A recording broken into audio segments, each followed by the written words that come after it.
This is my second time at the convention. I was here last year. It was a lot of fun, a lot of craziness, a lot of shenanigans. I figured out how to do it this year. So yeah, you test the water with jokes and things. You find out what works, what's funny. You use them, you take them on. You find out what jokes don't work. And then when you find someone else who's got a really funny joke, you steal it, say it first on the next one. And then literally, you're the funniest thing around. And they're just like going, "Oh really, dude? You're gonna steal my gags?" I'm like, "Dude, you snooze, you lose. Just saying." That's how you work Comic-Con. So this is my tester. This is just my second. So, I mean, you're getting me like, fresh. You're warming me up. So, I mean, if you come back this afternoon, I will be killing the game. I'll have Bob's gags, I'll have Marie's gags, Isaiah's jokes. You know what it is, too? They're going to give us some false information, and they're going to watch it rock. Not going to happen. I'm the prankster. Oh, yeah? So yeah, I'm the one that gets everyone in trouble. I'm the one that lied. What's that? What have you done lately? What have I done lately? Yeah, in terms of who have you gotten recently? Oh, what have I done? I mean, I prank call people all the time. I called a friend up and said I'd broken down.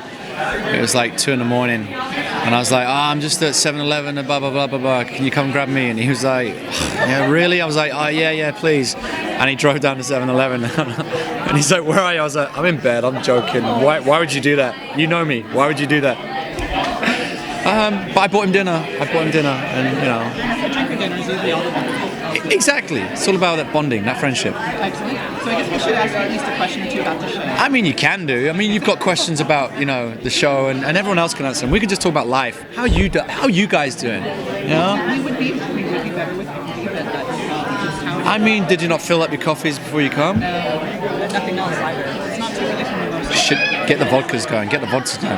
But I guess we should say though, for the show, are you able to reveal anything for us yet for season 3? I know the writers have been busy and there are no writers. The writers are very busy. It's very much a sci-fi feel this season. Season 3 more so than the previous seasons. It was very real. Season 2, it wasn't very sci-fi. This stuff happens. You could have a post-apocalyptic world, 2 factions fighting each other. People with different political beliefs. This season, we're going to branch out. We're going to keep that two world scenario that we have. Where they go off on a tangent where you've got 2 worlds. It keeps it fresh for the audience. So Jaha and Murphy are going to investigate in the AI story, and then you're going to have more investment in the factions that we've already met. So the Grounders and the Sky Crew. What's going to happen there? Because things didn't end very well at the end of the season. So we're going to investigate that. We're also going to find out about how the apocalypse happens. We're going to go into the origins. It's always a trend that that shows kind of following at the moment. Everyone's about the prequel. So we're gonna follow suit a little bit, not completely, but we're just going to touch on what happened and why it happened, and the effects that it has on the environment today. And then it's just going to be more of the same, just lots of death, lots of darkness, lots of incredible layered storylines. The great thing about our show is that there's no good guys or bad guys, only perspective. So depending on what side of the fence you fall on, you're going to fight for your people. The Mountain Men last year were seen as the bad guys. If you're a Mountain Man, you're just fighting for your own people. You just want to go back on Earth. So we're gonna investigate all these kind of new dynamics and new characters that are going to come in this season. We're going to find out more about the Grounder world and about the world that we haven't seen yet. So around the forest and what's going on, we're going to realize that there's a lot more civilization than we know. So there's going to be a lot of investment in that. And then as far as Lincoln goes, he's still got his love, Octavia. They're now amongst the Sky people, and what problems is that going to bring? You're one of hundreds or thousands of people. Everyone's kind of got eyes on you. You're almost setting an example.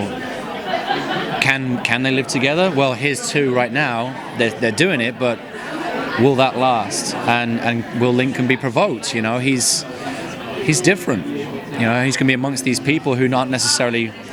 They don't know Grounders. All they know is that the Grounders have killed a lot of their people, and here's a Grounder in their own home, and they're forced to live with him. So there's going to be trust issues, and Lincoln's going to have to face a lot there. But he's got Octavia by his side, but they're going to have their own problems too. You know, they were split up for the whole of the second season. So now they're together.